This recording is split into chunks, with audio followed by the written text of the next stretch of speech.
वातानुकूलित जीवित संस्थाएं एक आवश्यक विषय वाणिपीडिया से जीव भगवान के अलग अलग अंश हैं और बद्ध जीव जो आध्यात्मिक साम्राज्य के लिए अयोग्य हैं, भौतिक दुनिया में पूरी तरह से आनंद लेने के लिए बिखरे हुए हैं।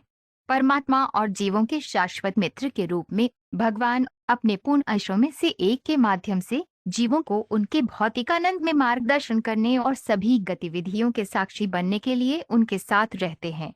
जबकि जीव भौतिक परिस्थितियों का आनंद लेते हैं, भगवान भौतिक वातावरण से प्रभावित हुए बिना अपनी दिव्य स्थिति बनाए रखते हैं।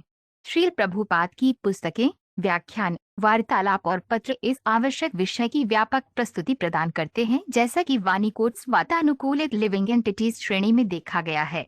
उनकी पुस्तकों का एक परिचय निम्नलिखित 8 उद्धरणों में दिया गया है। श्रील प्रभुपाद की पुस्तकों से उद्धरण सभी बद्ध जीव ब्रह्मांड के भीतर विभिन्न ग्रहों और जीवन के विभिन्न प्रजातियों में विकसित हो रहे हैं। इस प्रकार व्यक्ति को ब्रह्मलोक तक ऊपर उठाया जा सकता है, लेकिन फिर उसे फिर से पृथ्वी पर उतरना होगा, जैसा कि श्रीमद् भगवद गीता में पुष्टि की गई है। अब ब्रह्म भुवन लोक पुनर्वर्तनो अर्जुन बीजी 8.16 श्रीमद्भागवत 5.19 सारांश। इस श्लोक में दिए गए ज्ञान की एक और विशेषता यह है कि शब्द ब्रह्म भी परमेश्वर का एक रूप है। भगवान कृष्ण को उनके शाश्वत आनंदमय रूप में अर्जुन ने परम ब्रह्म के रूप में स्वीकार किया है। बद्ध अवस्था में एक जीवित इकाई किसी मायावी चीज को सारभूत मान लेती है। इसे माया या अविद्या ज्ञान कहा जाता है। श्रीमद्भागवत 6.1-51 एक बद्ध जीव कदाचार के 4 सिद्धांतों से संपन्न होता है, अर्थात त्रुटियां, पागलपन, असमर्थता और धोखाधड़ी। ये अपूर्णता के लक्षण हैं और इन चारों में दूसरों को धोखा देने की प्रवृत्ति सबसे प्रमुख है।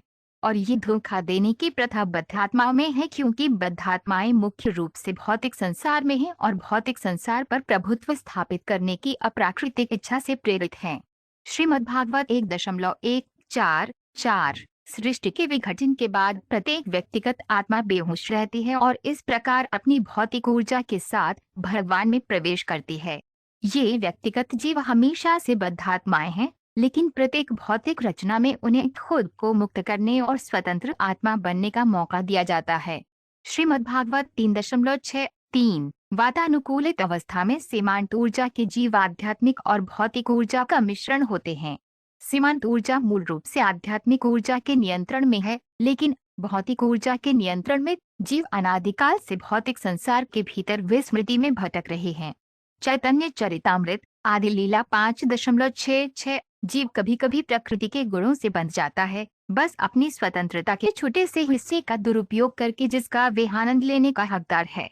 जब वो प्रकृति के सतोगुण, रजोगुण या अज्ञान से बंध जाता है, तो उसमें सतोगुण, रजोगुण और अज्ञान के संबंधित गुण विकसित हो जाते हैं। ईश्वर का संदेश अध्याय 2 भगवान सभी इंद्रियों के सर्वोच्च स्वामी हैं, जबकि बद्धात्मा इंद्रियों द्वारा नियंत्रित होती है। भगवान सबसे महान है, जबकि जीव सबसे छोटा है। जीवात्मा भौतिक प्रकृति की तरंगों से बंधा हुआ है, लेकिन भगवान सभी क्रियाओं और प्रतिक्रियाओं से परे हैं। श्रीमद्भागवत 6.16-20 शरीर में 9 द्वार, 2 आँखें, 2 नासिका, 2 कान, 1 मुंह, गुदा और गुप्तांग होते हैं। अपनी बद्ध अवस्था में जीव खुद को शरीर के साथ पहचानता है, लेकिन जब वह खुद को अपने भीतर भगवान के साथ पहचानता है, तो वह शरीर में रहते हुए भी भगवान के समान स्वतंत्र हो जाता है। भगवद गीता 5.13